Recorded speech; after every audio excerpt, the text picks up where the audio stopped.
ಮನ ಒಂದಾಗಿ ದುಡಿದರೆ ಇಬ್ಬರು ಕೂಡಿ ದುಡ್ಕೊಂಡು ಹೋದ್ರೆ ಜಗತ್ತನ್ನು ಕನಿಷ್ಠ 2 ಶತಮಾನಗಳಷ್ಟು ಹಿಂದಕ್ಕೆ ಕೊಂಡೊಯ್ಯಬಲ್ಲದು. ಹೋಗ್ಬಲ್ಲ, ಕರ್ಕೊಂಡು ಹೋಗ್ಬಲ್ಲರು. 2 ಶತಮಾನ ಹಿಂದಕ್ಕೆ ಹೋಯ್ತಾರೆ ನೋಡ್ರಿ. ಅದು ಹೆಣ್ಮಕ್ಳು ಬಿಟ್ಕೊಡ್ಲಿಲ್ಲ ಅವರು. ತಾಲಿಬಾನಿ ವಿದೇಶಾಂಗ ಮಿನಿಸ್ಟರ್ ಅವ್ನು ಇಂಟರ್ವ್ಯೂ ಮಾಡೋದಕ್ಕೆ. ಮತ್ತು ಇದೇನಂತ ಇವತ್ತು ಅಫ್ಘಾನಿಸ್ತಾನ ನೆನೆಸ್ಕೊಂಡ್ರೆ ದುಃಖ ಅನಿಸ್ತದೆ. ಅಲ್ಲಿ ಹೆಣ್ಮಕ್ಳದ್ದು ಅಲ್ಲಿ ಸ್ಥಿತಿ ಗತಿ, ಆ ಯುದ್ಧ, ಸತತ ಧರ್ಮಸವಾಗಿ ಬಡದಾಡಿದ್ದು, ಒಂದಕ್ಕೊಂದು ಒಬ್ಬರೊಬ್ಬರು ನಂಬುವಂಥ ಪರಿಸ್ಥಿತಿ ಇವೆಲ್ಲ ನೋಡಿದಾಗ ಇಲ್ಲೂ ನಮ್ಮ ಹಿಂದುತ್ವವಾದಿಗಳು ಇದೇ ರೀತಿ ಹೋದ್ರೆ ನಾಳೆ ಇದಾಗುವಂಥದ್ದು. ಇವತ್ತು ನೋಡ್ರಿ, ನಿಮಗೆ ಗೊತ್ತದ ಹೇಳುವಂಥದ್ದೇನೋ ಅವಶ್ಯಕತೆ ಇಲ್ಲ. ಮಾಬ್ ಲಿಂಚಿಂಗ್ ಆಗಿರ್ಬೋದು, ಮತ್ತೊಂದು ಆಗಿರ್ಬೋದು, ಮದುವೆ ಸಲುವಾಗಿ ಗೊತ್ತದ ನಿಮಗೂ.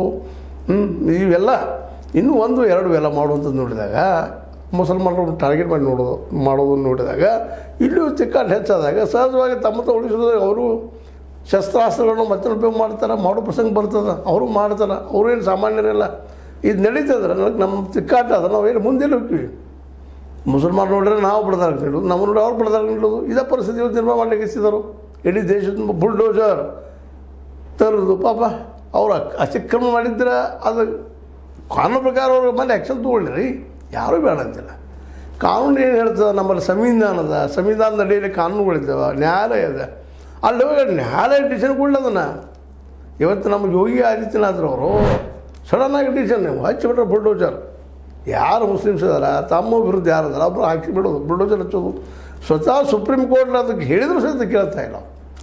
ಎಲ್ಲ ಇದು ಹೋಗೋದನಪ್ಪ ಅಂತ ಇಂಥ ಪ್ರಸಂಗ ಬಂದಾಗ ನಾಳೆ ಹೊಂದಾಣಿಕೆ ಆಗಿ ಒಂದೇ ರೀತಿಯಾಗಿ ಇರೋದು ಇಲ್ಲಿ ಸಾಧ್ಯದ ದೇಶದಾಗ.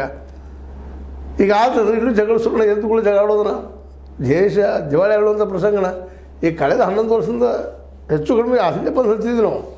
ಸಣ್ಣಂಗೆ ಸೋಲ್ತಾ ಇದ್ದೀವಿ. ನಮ್ಮ ಮಕ್ಕಳಿಗೆ ಎಲ್ಲೇ ಒಳ್ಳೆ ಎಜುಕೇಷನ್ ಸಿಗ್ತಾ ಇಲ್ಲ. ಎಲ್ಲ ದುಡ್ಡು ಹಾಕಿ ಮಾಡುವಂಥದ್ದು. ಟ್ಯಾಕ್ಸ್ ಹಂಗೆ ಹೆಚ್ಚಾಗ್ಲಿಕ್ಕತ್ತದ ರೀ. ಉದ್ಯೋಗ ಸೃಷ್ಟಿ ಆಗ್ತಾ ಇಲ್ಲ. ಇದು ಹಿಂದೂ ಮುಸ್ಲಿಮ್ ಅಂತ ಮೇಲಿನಲ್ಲ, ಮುಸ್ಲಿಮಾನರಾದ್ಮೇಲೆ ಕೆಳಜಾತಿಗಳ ಜೊತೆಗೆ ಇವು ನಿಧಾನಕ್ಕೆ ಎಲ್ಲ ಕಡೆ ಕಾಣ್ತಾ ಇದ್ದಾವೆ. ಇಲ್ಲೇ ಈ ಒಂದು ನಾವು ಮನುಸ್ಮೃತಿ ಹಿನ್ನೆಲೆಯಲ್ಲೇ ಈ ಗೌರ್ಮೆಂಟ್ ರಚನೆ ಮಾಡಬೇಕು, ಹಂಗೆ ಹೋಗ್ಬೇಕು ಅಂತ ಪ್ರಯತ್ನ ಮಾಡ್ತಾ ಇದ್ದಾರೆ. ಈಗ ಆ್ಯಕ್ಚುಲಿ ಇದು ಮಾಡಿಸೋ ಅವಶ್ಯಕತೆ